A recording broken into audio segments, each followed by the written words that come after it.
Hi friends, అందరూ ఎలా ఉన్నారు? Welcome to Shivaseshu vlogs. ఈరోజు ఎంతో టేస్టీ అయిన దొండకాయ కొబ్బరికూర కర్రీ ఎలా ప్రిపేర్ చేసుకోవాలో చూసేద్దామా రండి. మరి ముందుగా కావాల్సిన పదార్థాలు: దొండకాయలు ఇలాగా రౌండ్ సర్కిల్గా చక్కగా కట్ చేసుకొని పక్కన పెట్టుకోవాలండి. 2 ఆనియన్స్, ఒక 2 టమాటాలు, పచ్చిమిర్చి, కరివేపాకు ఇలా ముక్కల కింద కట్ చేసుకొని పక్కన పెట్టుకుందామండి. కొబ్బరికూర అయితే నేను చూపిస్తున్నాను కదా, ఇలాగా ముక్కల కింద కట్ చేసుకొని దాన్ని మిక్సీలో పెట్టి మిక్సీలో వేసుకొని ఇలాగా మనం పౌడర్గా చేసుకోవాలండి. తర్వాత నేను ఈ కర్రీకి ఇలాగా రౌండ్ సర్కిల్లో మాత్రమే కట్ చేసుకోవాలండి. దొండకాయలు ఒక స్పెషల్ టేస్ట్ని అయితే మనకి ఇస్తుందండి. చాలామంది చిన్న చిన్న ముక్కలుగా కట్ చేసుకుంటారు, కానీ ఇలాగ ఒకసారి ట్రై చేసి చూడండి. అయితే ముందుగా ఇది చూడండి, నేను చూపిస్తున్నాను కదా, ఇలాగ ముక్కలుగా కట్ చేసుకొని మనం మిక్సీలో వేసుకొని మిక్సీ పట్టుకుంటే కొబ్బరికూర ఇలా వస్తుందండి. మనం స్కూల్కి వెళ్ళేటప్పుడు పిల్లలకి ఇబ్బందిగా అదే ఈజీగా త్వరగా అయిపోవాలంటే మనం ఇలా మిక్సీ పట్టుకుంటే ఈజీగా అయిపోద్దని మీకు చేసి చూపిస్తున్నానండి. అయితే ఇలాగ మనం ఫస్ట్ ప్రాసెస్లోకి వెళ్ళిపోదాము. చూడండి, ముందుగా స్టవ్ ఆన్ చేసుకొని ఒక బాండి పెట్టుకొని ఆయిల్ వేసుకొని ఆయిల్ హీట్ అయిన తర్వాత ఇలాగ ఆనియన్స్, కరివేపాకు, కొంచెం పచ్చిమిర్చి వేసేసుకుందామండి. కొద్దిగా ఉప్పు కూడా ఇప్పుడే వేసుకుంటున్నాను నేను, ఎందుకంటే ఆనియన్స్ త్వరగా మనకి వేగాలంటే ఇలాగా మనం ఉల్లిపాయల్లోని ఎప్పుడు మనం ఉప్పు అన్నది త్వరగా వేసుకోవాలండి, అప్పుడు చక్కగా మగ్గిపోతాయి. ఉల్లిపాయలు బాగా వేగినాయి కదా, ఇలాగా నేను చూడండి చక్కగా రౌండ్ సర్కిల్లోగా ఇలా దొండకాయలు పలసగా కట్ చేసుకుని పెట్టుకున్నానండి. ఇలాగా ఇలా కట్ చేసుకొని దొండకాయ కర్రీ ఇలా మా అమ్మగారు నాకు నేర్పించారండి. మా అమ్మగారి స్టైల్లో మీకు ఇప్పుడు చేసి చూపిస్తున్నానండి. ఈ కర్రీ అంటే మాకు అందరికీ ఇంట్లో అందరికీ ఫేవరెట్ అండి. దొండకాయ కొబ్బరికూర కర్రీ అంటే చాలా ఇష్టమండి మా అందరికీ, స్పెషల్గా నాకైతే చాలా ఫేవరెట్. అయితే ఇలాగా సిమ్లో పెట్టుకొని మగ్గనిచ్చాం కదండి దొండకాయలని, ఇలాగ మాత్రమే కట్ చేసుకోండి. మీరు కూడా ఇలాగా చేసుకుంటారా? దొండకాయలు అయితే ఇలాగే కట్ చేసుకుంటారా, లేకపోతే చిన్న చిన్న ముక్కలుగా కట్ చేసుకుంటారా? నాకు కామెంట్ చేసి కామెంట్లో పెట్టండి, ఓకేనా? చూడండి, దొండకాయలు బాగా వేగుతున్నాయి కదా, వేగినప్పుడు మనం ఇంకా మగ్గనివ్వాలండి. ఎందుకంటే దొండకాయలు బాగా వేగితేనే కర్రీ అనేది బాగుంటుంది, లేదంటే దొండకాయలు కసకసమని మనకి తినేటప్పుడు కూడా అంత బాగోదు కదా. బాగా వేగితేనే కాయగూరలు ఎప్పుడు వేయించుకుంటేనే బాగుంటుందండి, నూనెలో బాగా మగ్గిస్తేనే బాగుంటుంది.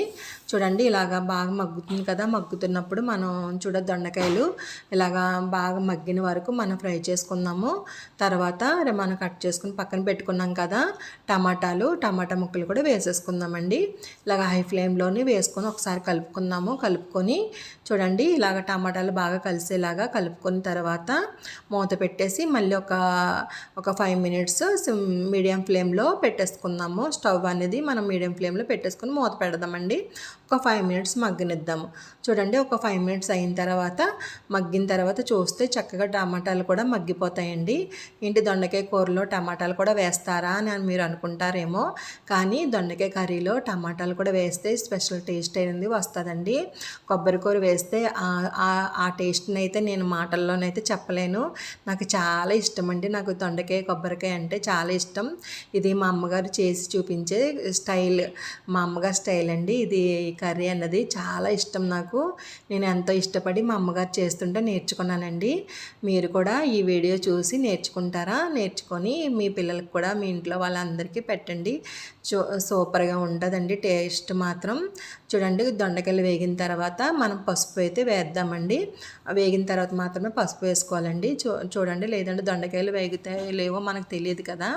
ఒక స్పూను కారం వేసుకున్నానండి. దొండకాయలు పసుపు వేసిన తర్వాత కారం వేసుకోవాలి. కారం వేసుకొని మాత్రం ఎప్పుడు కూడా ఏ కర్రీ అయినా కూడా మనం కారం వేసిన తర్వాత ఒకసారి ఫ్రై చేసుకుంటేనే బాగుంటుందండి, వెంటనే వాటర్ వేయకూడదు. అలా కలిసిన తర్వాత నేను 1.5 గ్లాస్ వాటర్ వేసానండి. ఎందుకంటే ఇప్పటి వరకు ఫ్రై అయినాయి, కానీ ఇంకా ఉడకాలి కదండి. కర్రీ అనేది బాగా ఫ్రై అవుతూనే మనకి ఏ కర్రీ అయినా కూడా మనకి టేస్ట్ అనేది బాగుంటుందండి. పచ్చిగా ఉంటే అది మనకి అంత టేస్ట్ రాదు కదా. అందు గురించి మనం వాటర్లో కూడా చక్కగా ఇవి మగ్గనివ్వాలండి. దొండకాయలు అన్నది చక్కగా మగ్గిపోయినాయి కదా, మనకి నేను చూపించిన ప్రాసెస్ మీకు కొంచెం ఎక్కువగా అనిపించినా కూడా మనకి మనం చేసుకున్నప్పుడు మనం త్వరగా అయిపోతుందండి. వీడియోలో మీకు అలా అనిపించినా కూడా మనం కర్రీ చేసుకున్నప్పుడు మనకి త్వరగా కూడా అయిపోతుందండి. పిల్లలకి స్కూల్కి వెళ్ళే టైంలో ఫాస్ట్గా ఈ కర్రీ మనం ప్రిపేర్ చేసుకోవాలంటే ఈ దొండకాయలు బాగా ఫాస్ట్గా అయిపోతాయండి. కర్రీ కూడా ఫాస్ట్గానే అయిపోతుంది.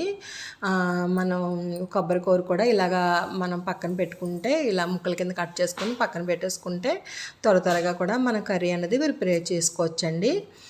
ఓకేనా, చూడండి ఇలాగ మూత పెట్టేసి మూత పెట్టి ఒక 5 నిమిషాలు మగ్గనిచ్చాం కదా, వాటర్ అన్నది మొత్తం మగ్గిపోయింది. ఒక సిమ్లో పెట్టేసుకున్నాం కదండి. ఇప్పుడు హై ఫ్లేమ్లో పెట్టుకొని ఇంకా ఏమైనా వాటర్ ఉంటే బాగా మనం ఆ వాటర్ అంతా అబ్జర్వ్ అయ్యేలాగా కలుపుకుందామండి. చూడండి దొండకాయ ముక్కలు అన్నది చక్కగా మగ్గిపోయినాయి, ఎక్కడా కూడా వాటర్ లేదు కదా. లైట్ వాటర్ ఉన్నప్పుడు మాత్రమే ఇలాగ దొండకాయలో కొబ్బరి కూర మనం తీసి పక్కన పెట్టుకున్నాం కదా, ఈ కొబ్బరి కూర అన్నది వేసేద్దామండి.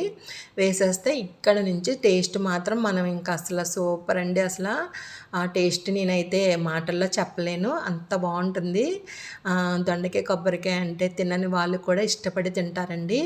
ఒకసారి మీరు కూడా స్పెషల్గా చేసి చూడండి. ఇలాగా ఇది వైట్ రైస్లోకి బాగుంటుందండి. చపాతీలోకి అయితే ఇంకా బాగుంటుంది. చపాతీలో కూడా చాలా బాగుంటుంది. ఎప్పుడైనా మీరు రోటీస్ చపాతీలు చేసినప్పుడు ఈ కర్రీ కూడా పక్కన ఉంటే చాలా బాగుంటుంది. కర్రీస్ లేనప్పుడు ఇలా ప్రిపేర్ చేసుకోవచ్చు మనం. చూడండి హై ఫ్లేమ్లోని ఇలాగ మళ్ళీ ఒకసారి పెట్టుకొని, అసలు వాటర్ అన్నదే లేదు కదండి దొండకాయల్లోని.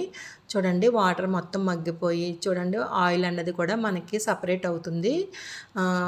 ఇప్పుడు మనం ఇలా మగ్గనిచ్చినప్పుడు దొండకాయలు అన్నది చక్కగా కొబ్బరి కూర అంతా దానికి దొండకాయ కర్రీకి పట్టేస్తుందండి. చక్కగా వేగిపోతుంది. దొండకాయ కూడా పచ్చివాసన రాదు. అలాగే కొబ్బరి కూర కూడా మనకి పచ్చివాసన అంటే తెలియదండి. అసలు అంత టేస్ట్ బాగుంటుందండి. టేస్ట్ మాత్రం సూపర్గా ఉంటుంది. స్టవ్ ఆఫ్ చేసుకొని సర్వింగ్ బౌల్లో సర్వ్ చేసేసుకుందాం.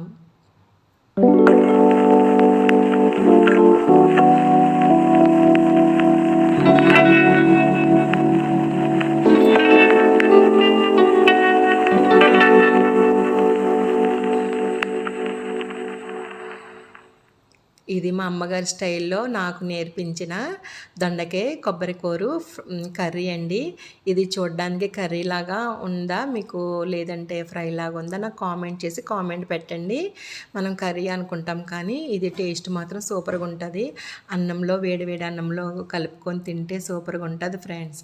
మీరు కూడా ట్రై చేసి లైక్ చేయండి. శివశేషు వ్లాగ్ని కామెంట్ చేయండి.